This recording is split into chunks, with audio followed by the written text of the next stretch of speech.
Welcome to Inspire and Move, the show that inspires you to create, connect, and grow. I'm going to bring you meaningful conversations, aha moments, and all the motivation you need to up-level every part of your life. I'm Ali Aruda, founder of Inspire and Move, and your personal hype girl. I've gone from fashion school to celebrity stylist to corporate marketing to brick and mortar entrepreneurship with my husband, each time learning incredible lessons how to pivot, reimagine, and implement the steps to become successful. I am passionate about inspiring others to live their best life, a life of joy. We have the power to design a life that we love because life is too short not to. The best part is that you weren't meant to do this alone. If you feel like you were meant for more, let me ride shotgun with you, and together, let's get you to where you want to go. Hey guys, welcome back to the show. Today we are here together for a little quickie because that is what my schedule is kind of allowing for right now.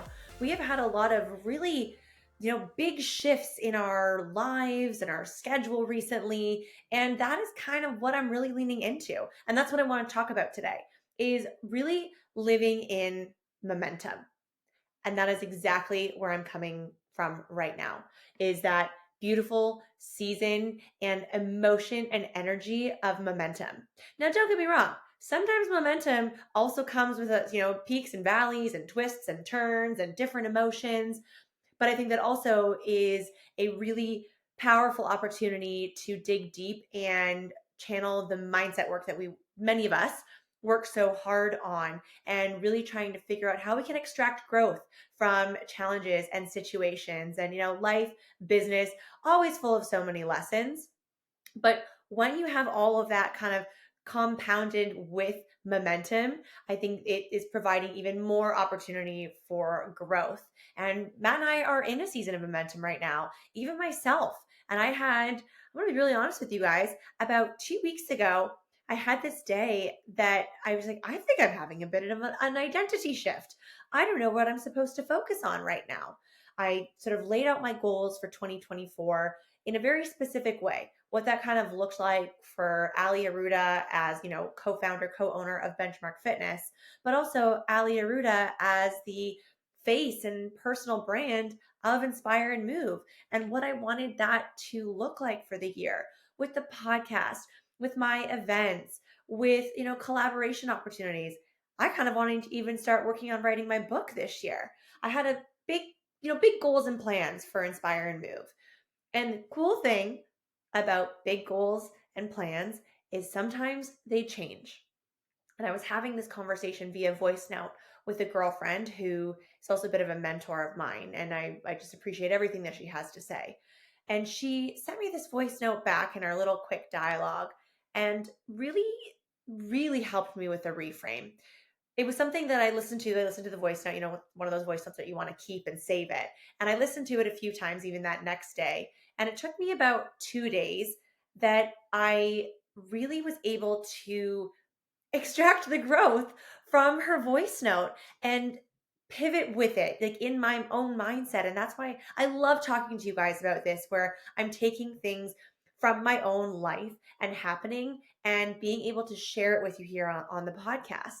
Is that what she said and I'll summarize it for you word from word, is that, sometimes we have to lean where what brings us with most joy when it comes to work. I was sort of having this identity, we'll call it crisis for lack of a better word, but by no means was it a crisis. It was just a little, bit of a Rubik's Cube in my brain of what it looked like for me with my personal brand and those goals, and with our gym, with our brick and mortar business, and how I show up in that and my rules within those gym walls and online as well.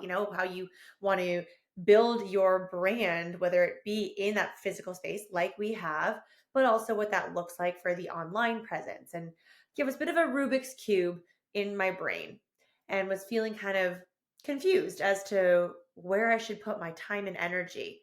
And she helped give me some really amazing insight, talking about sometimes we really need to go to the direction that brings the most joy.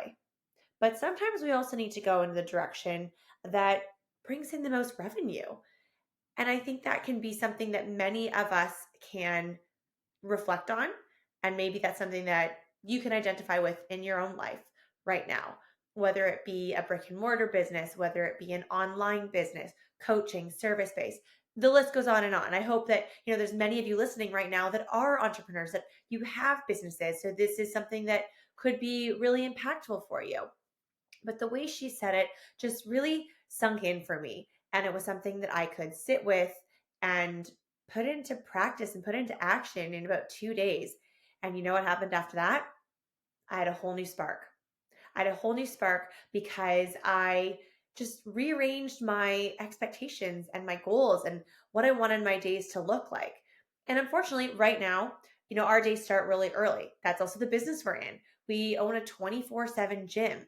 And our community, there's a big chunk of them that are highly motivated to be in the gym at 5:30, 6, 7 a.m.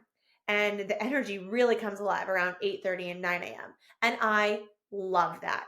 I love being in our gym when the energy is just electric and connecting people, or, oh my gosh, I was just talking about you, but you need to meet this person, and you have a product and you have this business and you guys would be like business besties and power partners. I get a lot of joy from that. And it has its pros and cons, but I do get a lot of joy from connecting people and bringing other people into each other's world. And that's something that we're really sitting in right now. We were for a hot minute in this beautiful morning routine of getting up earlier, having a slow morning with our dogs, coffee, a morning gratitude practice. That unfortunately right now, that's not happening because I want to enjoy that, but I don't want to enjoy that at 4:45 a.m. That's just not an energetic match for me. I'm not available for that. So we adjust. And my goodness, guys, if we've learned anything in the last couple of years, we pivot and we adjust. So, and we're not going to go down that hole, but we know that as humans, and especially as humans that are really hungry for personal growth and personal development, we have to pivot and adjust on a dime. We have to be available for that. And that's what we're doing. That's what I'm doing right now. And I am now like in our gym more than I ever have been before. And I mean that more so as a one on one personal trainer. I am training more clients now than I have at any point in our near 5 years of ownership. I honestly might have been be training more now than I was even when I started as a personal trainer, working for somebody else as the newbie rookie trainer. And it's just brought this whole new spark. And I saw a girlfriend earlier today, and she said that in a compliment way, that it's just something new has come out of me. And I am obsessed with the clients that I'm training and their goals that are all unique and different for different purposes. I love that. And I love being a part of that.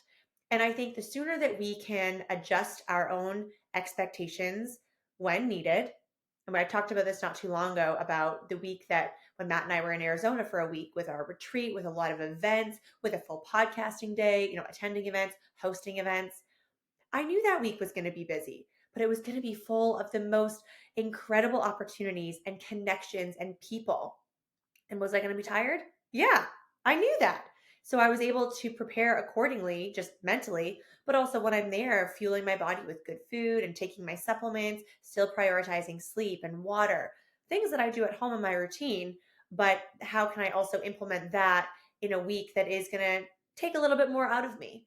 And I was having the same conversation with a client during her workout today, that when we can adjust our own expectations, then that's also doing us a favor. It's like a little mini form of self care and self love that you see the week that maybe you're going into, whether it's a really vibrant, amazing week, or maybe it's a really tough emotional week. Maybe you have a funeral coming up, and it's something that you can grasp and get, your mental game in check, but also do things that support that. Still fueling your body with good food and good supplements and good workouts, good energy around you, a lot of love and care. All of these things that go together to support this expectation that you are redirecting yourself with. And coming back to what I said at the very big beginning, talking about that momentum season and really living in that momentum and those feelings and that energy. Part of that is also celebrating. There's a reason that you're in a momentum season. The reason being that you have been probably working your ass off. You have been working longer days, more hours in a week. You've been making more connections. You've been pouring into other people more. There is a whole list that we could dive into, but you are clearly doing something to be in that momentum season. And now you're in it. So adjust your expectations, soak in what it feels like and looks like to be in your momentum season, and also celebrate that. I have a super long day yesterday. I shared this on my Instagram. Like, I trained a lot of clients. I trained my first ever professional athlete. That was such a neat opportunity. And that is not lost on me. I had such a blast. I had a blast designing the workout. I had a blast coaching the workout. I had a blast bringing them their chilled peppermint towel at the end of the workout. It was really great. And then I had an exciting call in there that was leading to more opportunities that I wouldn't have seen these opportunities coming last year. But I've clearly been doing something to get myself here in the momentum season. And I am going to enjoy it. I am going to soak up this momentum season and I'm going to celebrate it. And that's a big part of celebrating your wins, building big dreams and goals, and then you smash those goals. You better celebrate those because you want to really sit in that energy of that celebration and that good feeling, because then you're going to do it again.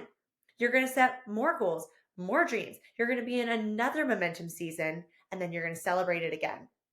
So I love hopping on here and sharing in real time things that are happening. And I think that's one of the elements that I'm enjoying the most about this podcast is sometimes these will be wonderful long episodes. Sometimes they'll be quick, but they are in real time responding to things that are really happening to me, to us, in our life, in our business. And I just feel such a honor and joy to be able to bring you along for the ride. So if you are in your momentum season right now, lean in.